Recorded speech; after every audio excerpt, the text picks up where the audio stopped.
Hola a todos, muy bienvenidos a un nuevo capítulo de Hoja en Blanco, un podcast constitucional de Idea País. Mi nombre es Magdalena Ortega, soy directora del área constitucional de Idea País y hoy día vamos a conversar con un tremendo invitado, Sebastián Soto, que nos acompaña hoy día. Es abogado constitucionalista, doctor en Derecho, profesor de distintos ramos de Derecho Público en la Universidad Católica y autor también de distintos libros muy interesantes. Muy bienvenido, Sebastián, muchas gracias por estar hoy día con nosotros.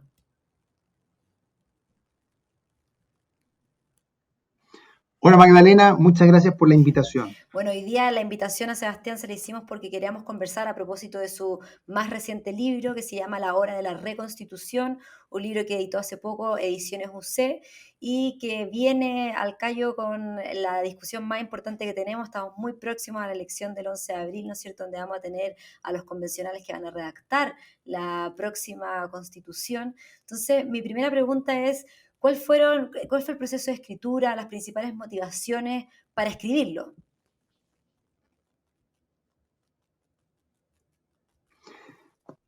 Bueno Magdalena, resulta eh, que tras el proceso y la aprobación de la reforma constitucional que dio inicio al proceso constituyente, eh, pensaba que era muy importante plantear los temas que iban a estar en discusión.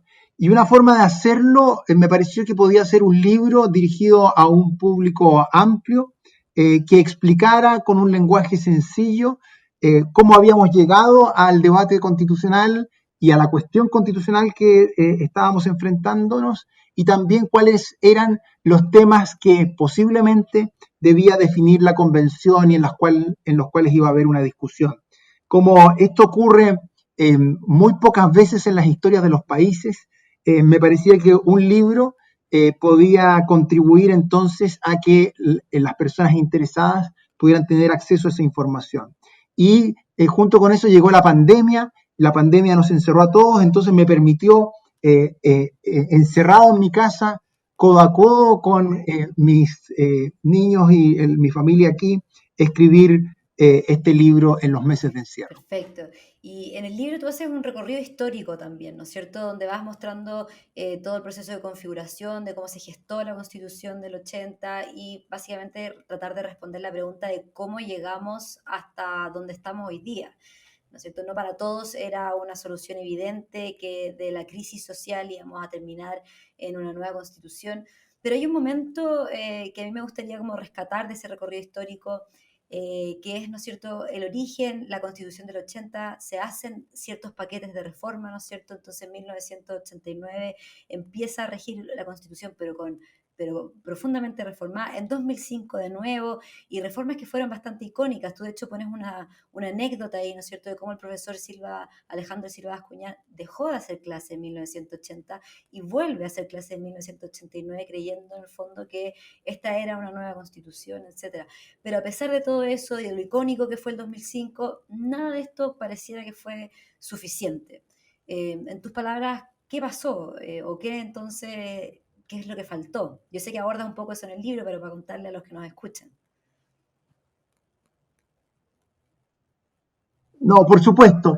Bueno, como bien dices tú, el primer capítulo intenta responder la pregunta ¿cómo llegamos a esto? Y para eso analizo muy brevemente la historia de la Constitución vigente en 5 actos, le llamo. Desde que se empieza a escribir poco tiempo, pocos días después del golpe de Estado, hasta los acontecimientos del 18 de octubre, la violencia de ese día y el acuerdo político por la paz y la nueva Constitución de un mes después. Tú haces un punto que creo que todavía no tiene una respuesta completamente satisfactoria, porque efectivamente la Constitución de 1980, con la reforma del 89, con las modificaciones tanto formales como el acuerdo político informal que se fue dando durante los 90 y durante la década anterior, no cabe ninguna duda que fue siendo legitimada y validada.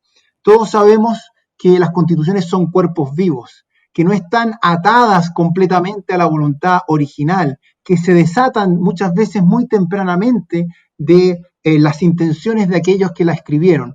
Eso pasó, creo yo, con la Constitución de 1980. Pero aún así, y sobre todo, incluso sobreponiéndose a un hito político fundamental, como creo yo fue la reforma constitucional del 2005, porque esa reforma uno tiene que mirarla, creo yo, como un intento fallido, pero un intento al fin de la centroizquierda y en particular del presidente Ricardo Lagos de hacer esa reforma una nueva constitución. Algo así como la reforma constitucional del 25 o los cambios constitucionales del 25 hicieron una nueva constitución, la de 1833. Pero eso no resulta. Y muy tempranamente la centroizquierda, primero la izquierda más radical y luego la centroizquierda, abandonan el proyecto de Ricardo Lagos de hacer de esta una nueva constitución. ¿Por qué la centroizquierda no continúa, no persevera en el relato de que la reforma constitucional del 2005 había cambiado en lo más profundo la constitución de 1980? Es una pregunta que aún no tiene respuesta. ¿Por qué la centroizquierda se la juega a partir del 2011, del 2012 y con mucha fuerza el 2014 por una nueva constitución y no por un relato que modifique los fundamentos políticos de lo que nosotros entendemos por lo que es constitucional? Es una pregunta que todavía está abierta. Y con esto cierro. El 18 de octubre del 2019 todo cambia. ¿Por qué? Porque la crisis profunda, violenta que significó no solo la violencia de ese día, sino que también la justificación que la política y muchos en la ciudadanía le dieron a esa violencia, generó una crisis tan profunda que exigió que la política, que el gobierno, el Congreso tomara cartas en el asunto y decidiera tal vez intentar salir de esta crisis por una vía institucional. Y esa vía institucional tomó los ropajes constitucionales, que es lo que hoy día nos tiene a nosotros en este Claro, cronograma. en ese sentido era tan grande el problema que algo grande o igualmente grande había que tocar, ¿no es cierto? Mucha gente ha dicho eso. Y en ese sentido el problema pareciera ser un problema, y en muchos sentidos, ¿no es cierto? Lo es político, absolutamente político, tanto desde la centroizquierda, una centroizquierda, la concertación, ¿no es cierto? Lo que conocíamos como la concertación que claudica un poco de su legado, y también y tú haces un análisis interesante del rol que en eso cumplió la centro-derecha, ¿no es cierto? Que muchas veces, como se le ha enrostrado, ¿no es cierto?, que se parapetó en la Constitución, que prefirió arroparse en ella en vez de dar las grandes batallas en el Congreso donde correspondía, y que ciertamente puede ser un riesgo que vamos a sufrir o que va a estar ahí latente en un próximo proceso de tratar de, en la misma Constitución, zanjar todas las diferencias y olvidarlas para sacarlas de la sede política, ¿no es cierto? Entonces, pareciera que estamos bien envueltos en un problema político. ¿Y crees tú que la Constitución puede, en el fondo, ser una puerta, al menos de entrada, una respuesta? ¿Es insuficiente? Bueno, es una pregunta muy difícil. Déjame tocar un Por par de supuesto. temas previos a que tú has mencionado. Primero, el rol de la centro-derecha. Yo en esto obviamente tengo un cierto conflicto de Claro. interés porque he tomado y he sido parte de una serie de decisiones en esta materia como asesor, pero finalmente me siento también comprometido con lo que se ha hecho. Pero más allá de eso, yo me atrevo a decir que la centro-derecha siempre estuvo abierta al cambio constitucional. Todos los candidatos a presidente desde el 2010 en adelante han tenido un programa constitucional más o menos denso, más o menos realista, pero finalmente ha habido una apertura. Lo que nunca hubo, y a mi juicio eso es importante, es que haya habido una apertura a una asamblea constituyente. Es decir, la derecha siempre sostuvo que los cambios constitucionales debían hacerse en el Congreso, esto, por supuesto, hasta el 18 de octubre, el Acuerdo por la Paz y la nueva Constitución. Y a mi juicio, esa diferencia es importante. ¿Por qué? Porque hay una apertura a la mutación y al cambio constitucional institucional y no a una asamblea constituyente que, como se dice, puede ser en situaciones regulares un salto al vacío. Ahora, sobre lo segundo, ¿cuál es el problema aquí? Y yo también dedico algunas páginas a esto. Yo creo que el problema no es tanto la estructura constitucional, es decir, aquello que está escrito en la Constitución y las reglas e instituciones que ahí se establecen, sino que a mí me parece que el problema está principalmente alojado en la política, es decir, en la forma en que nosotros tomamos decisiones, convivimos para resolver nuestros desacuerdos políticos. Y por eso es que el libro en parte se llama La hora de la reconstitución, porque yo creo que lo que hay que reconstituir, bueno, no cabe duda, es la Constitución, porque esta será reemplazada, pero principalmente pienso que hay que reconstituir la política. Y para esto tomo lo que Alberto Edwards, en su libro La fronda aristocrática, escribió a fines de los 20. Alberto Edwards tiene hacia el final de La fronda un capítulo que se llama La reconstitución del poder. Y él llama a reconstituir la autoridad del gobernante, el poder, después del periodo del parlamentarismo, que a su juicio y a juicio de la historia también fue un completo espacio de ingobernabilidad, de falta de poder. Pues bien, hoy día yo digo, si es que hay algo que reconstituir, por supuesto, la Constitución y sus reglas, pero principalmente es la política. Es decir, la forma en que nosotros vemos que debemos tomar acuerdos, que debemos resolver nuestras discrepancias, que hoy día, a mi juicio, lamentablemente, está excesivamente capturada por la lógica amigo-enemigo, por la polarización y por otra serie de prácticas que muestran un total desapego a las reglas, un total desapego a la amistad cívica, y pienso que eso es lo que debe reconstituirse. Y cierro. ¿Es el proceso constituyente un camino para reconstituir la política? Bueno, en primer lugar, no es evidente que el proceso constituyente vaya a reconstituir la política, pero yo creo que sí nos abre una esperanza de que la forma en que se delibere lo constitucional pueda luego permear también a una política regular más sana. Pero cualquier nueva constitución, cualquier texto que acuerde la convención, no va a sobrevivir mucho tiempo si es que la política no se sana profundamente. Y en ese sentido, o probablemente el análisis que uno puede hacer de cómo se ha ido gestando, ¿no es cierto?, todo este clima de polarización o estas nuevas formas de hacer política, y ciertamente la naturalización quizás de distintas formas de violentas como formas de presión, ¿no es cierto?, como parte de lo que vemos el día a día en el espacio público, no se dieron el 18 de octubre de manera espontánea, sino que de a poco fue corriéndose el cerco, ¿no es cierto?, se fue normalizando, naturalizando, y los mismos, ¿no es cierto?, las voceros del espacio público tienen también responsabilidad en eso. Entonces, al mismo tiempo tenemos el proceso constituyente, va a cambiar el gobierno porque nos toca por calendario electoral, ¿no es cierto?, va a cambiar el Congreso, pero vamos a mantener las mismas reglas con las que elegimos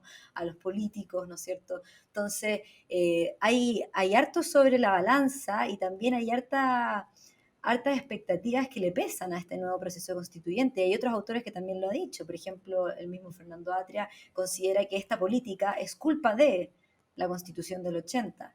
En algún sentido, quizás quitándole responsabilidad a los mismos actores que están en el espacio, ¿no es cierto? Pero en ese sentido es bien difícil a lo que se va a enfrentar, o a lo que se van a enfrentar todos los actores y la Constitución misma en juego, porque quizás se le va a pedir mucho más de lo que ella puede dar.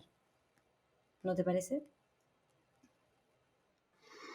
No cabe ninguna duda, Magdalena. Lo primero que me atrevo a decirte es que los momentos constitucionales son siempre momentos de mucha tensión institucional y polarización.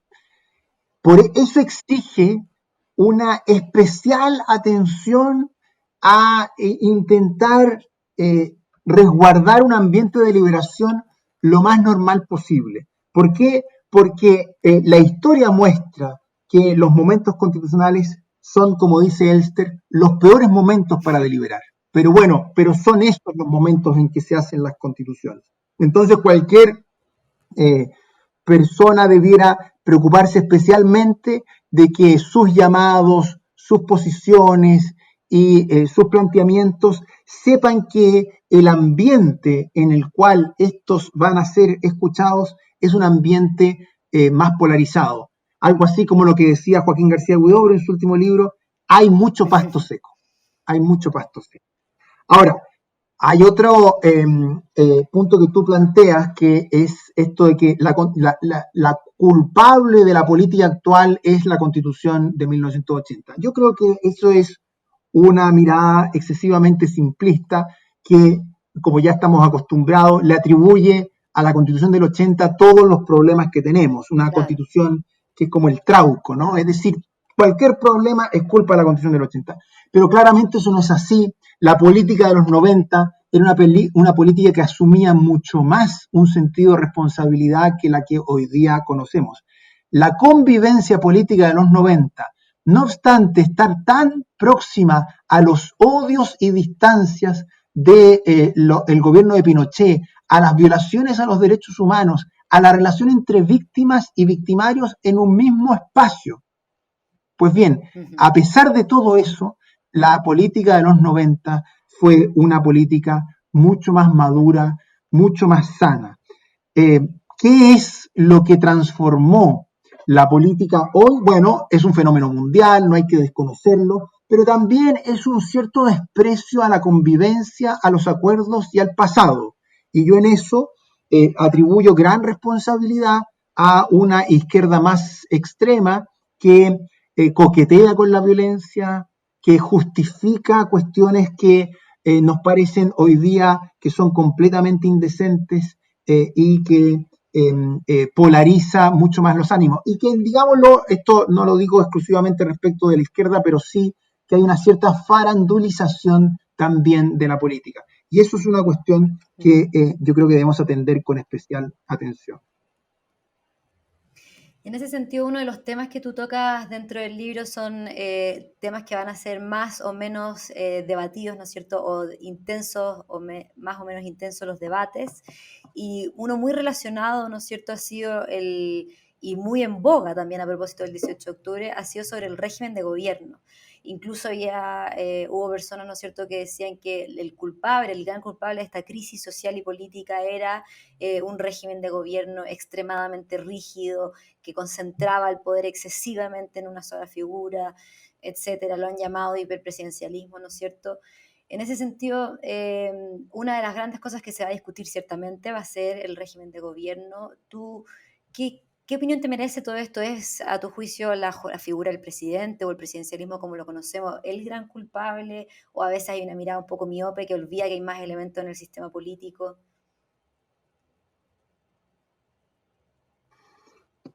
Definitivamente va a ser un gran tema, Magdalena.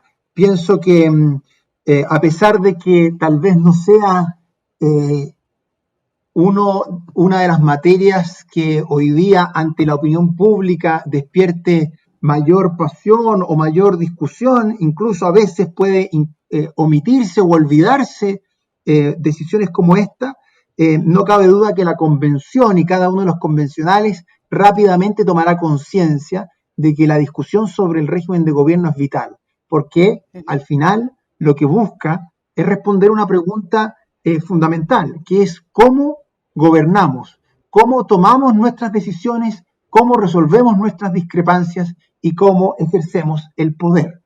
Y eso es definitivamente una de las preguntas más importantes que se le puede hacer a cualquier comunidad política.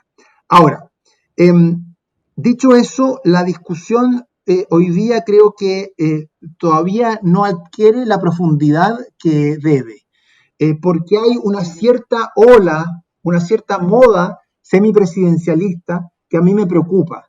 Yo no quiero decir que el presidencialismo no tenga defectos. Yo no quiero decir que el presidencialismo no deba ser reformado, pero sí quiero que asumamos eh, con seriedad que hoy día gobernar es difícil en todas partes. Y miramos regímenes parlamentarios y vemos que ahí hay problemas de estabilidad, hay problemas de gobernabilidad. Miramos regímenes semipresidenciales y vemos que se repite lo mismo. Y por supuesto también ocurre eso en regímenes presidencialistas. Entonces pienso que tenemos que intentar solucionar los problemas del presidencialismo, pero dentro del presidencialismo, para evitar emigrar a otros regímenes que son ajenos a nuestra cultura de ejercer el poder y respecto a los cuales también hay muchos problemas, también hay muchas dificultades para la gobernabilidad.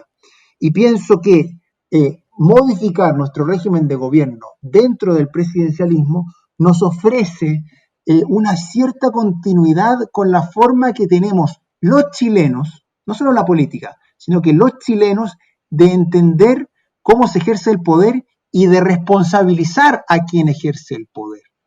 Lo que no podemos hacer es separar la unión entre atribuciones y responsabilidades.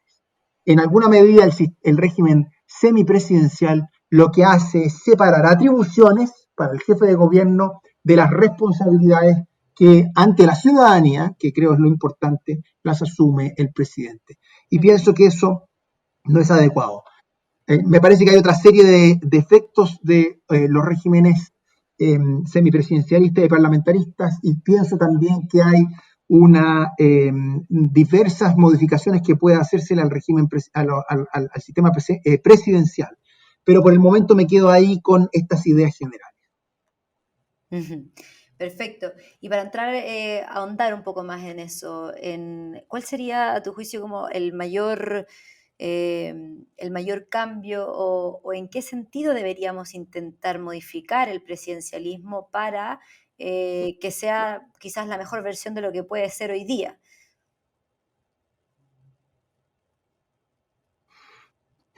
Sí, bueno, pienso yo que el camino a elegir es un camino sobre el cual la ciencia política ha investigado bastante, Ujú, que es lo que se denomina el presidencialismo de coalición.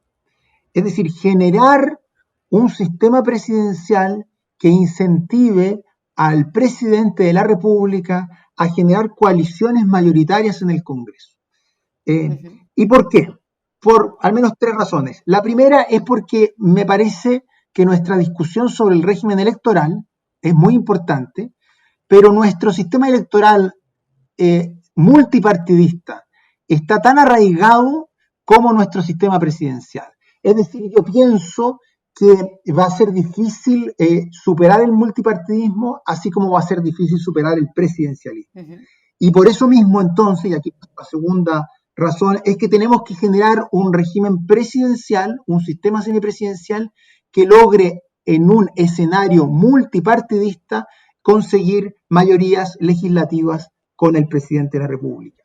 Y para eso es que diversos autores proponen lo que se denomina una caja de herramientas de atribuciones presidenciales para, uno, atraer al oficialismo que está en el Congreso a la moneda, es decir, generar alianzas más intensas que las que hoy día conocemos, y Ujú. dos, permitir a la oposición generarle espacios de cooperación.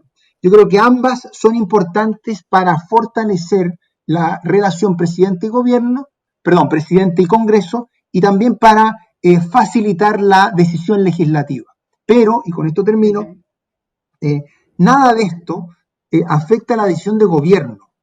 No debemos olvidar que en los sistemas presidenciales la decisión de gobierno es muy importante porque hoy día los gobiernos son los que toman decisiones y entonces un sistema presidencial mantiene la decisión de gobierno en manos del presidente de la República, a diferencia, por ejemplo, de un sistema semipresidencial, donde la decisión de gobierno la separa dentro del Ejecutivo, generando una dualidad que yo creo conduce a la parálisis. El sistema presidencial, incluso el presidencialismo de coalición, mantiene la decisión de gobierno en el Ejecutivo en una sola mano, que es la del presidente de la República. Claro, y en ese sentido eso es justamente uno de los valores que muchos han hablado del semipresidencialismo, esto de separarlo, pensando que así se introducen válvulas de escape, ¿no es cierto? Que se flexibiliza la situación, que básicamente vamos a poder ver algo más de soltura sin necesariamente tener eh, esta, esta desestabilización que produciría un eventual parlamentarismo. Pero, y yo te he escuchado, ¿no es cierto?, decir que eso pareciera ser así, pero también introduce hartos elementos disruptivos.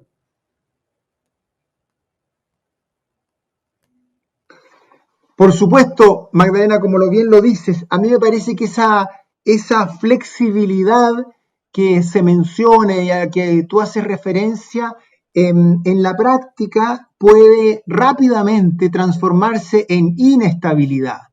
La rotativa ministerial no son ajenas en el mundo a los sistemas parlamentarios. O pensémoslo, como lo hizo una columna Ascanio Cavallo hace algún tiempo, cómo hubiera sido un sistema semipresidencial bajo este gobierno. Y Ascanio Cavallo decía, bueno, hubiéramos tenido al menos 3 gobiernos Claro. distintos. Y eso es, a mi juicio, inestabilidad, no flexibilidad. O mirémoslo desde otra perspectiva, los contrapesos que se dice pueden facilitarse en un régimen semipresidencial entre jefe de Estado, presidente de la República, y jefe de gobierno, primer ministro, ministro del Interior. Esos contrapesos a mí me parece que más bien son motivos de parálisis, de enfrentamiento. Digámoslo de otra forma, la cohabitación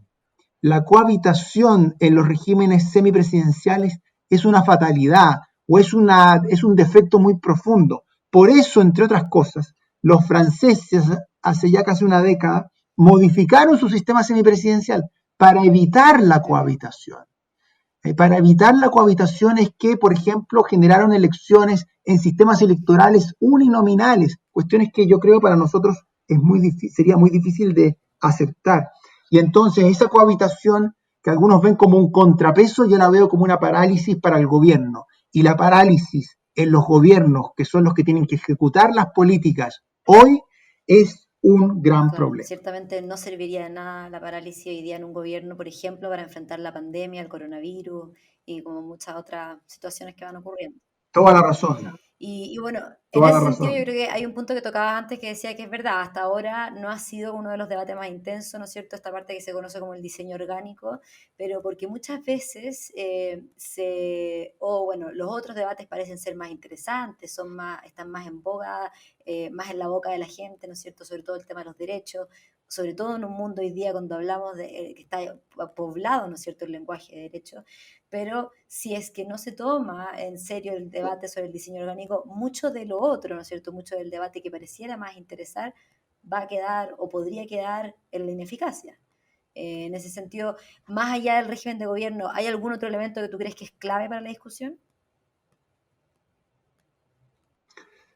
Bueno, hay muchos otros elementos que son importantes y que no podemos desatender. Yo intento abordarlos, algunos de ellos creo que los más importantes en el libro, pero no cabe ninguna duda que van a ir surgiendo otros.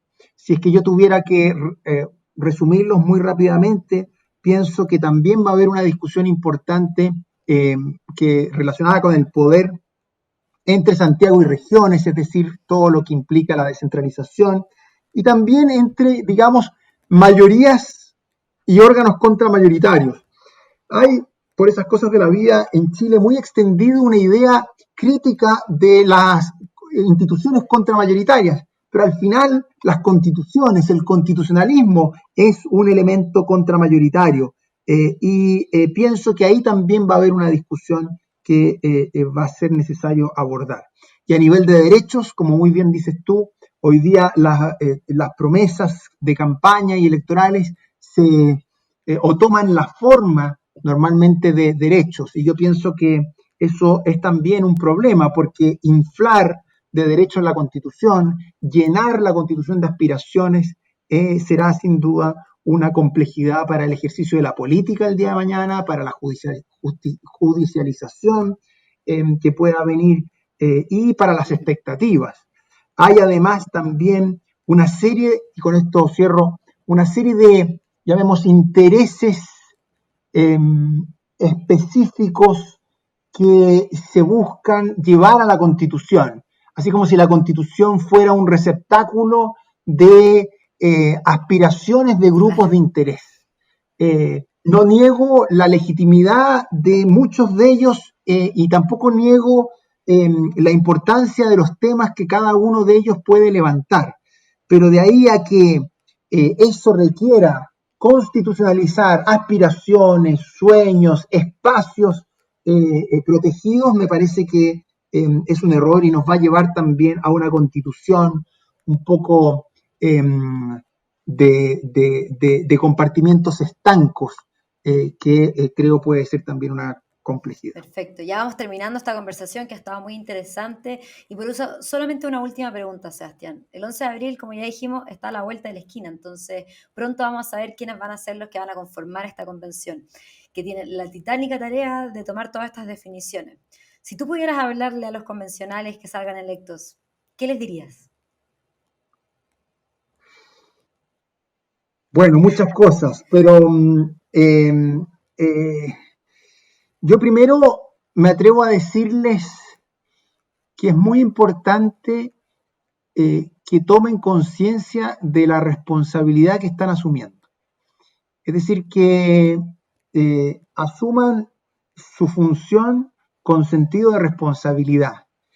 Y ese sentido de responsabilidad, más que generar una cierta sensación de empoderamiento, de superioridad, lo que tendría que generar es la humildad de ser capaces de escuchar las voces de la historia, ser capaces de escuchar las voces del constitucionalismo global, ser capaces también de escuchar las voces del Chile actual e intentar escuchar las voces del Chile del mañana para reflejar en un texto sobrio, en un texto acotado, un camino, un plan, y no responder todas las preguntas que hoy día podamos hacernos. Es decir, con humildad, dejar que muchas de esas preguntas queden sin respuesta para que sean otros quienes las responderán el día de mañana.